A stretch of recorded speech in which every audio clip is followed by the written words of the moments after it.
सातारा जिल्हाधिकारी कार्यालय बॉम्बने उडवून देणार असा धमकीचा मेल।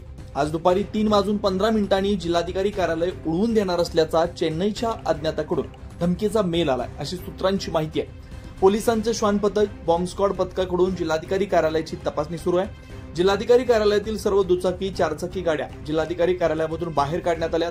जिल्हाधिकारी कार्यालय परिसरात पोलीस बंदोबस्त वाढवण्यात आला। भर पावसात बॉम्ब स्क्वॉड पथकाकडून शोधकार्य सुरू करण्यात आलं।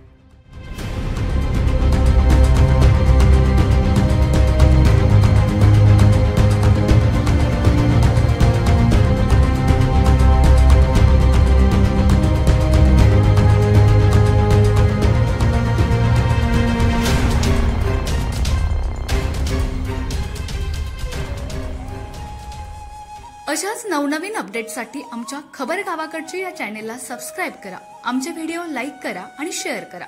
धन्यवाद।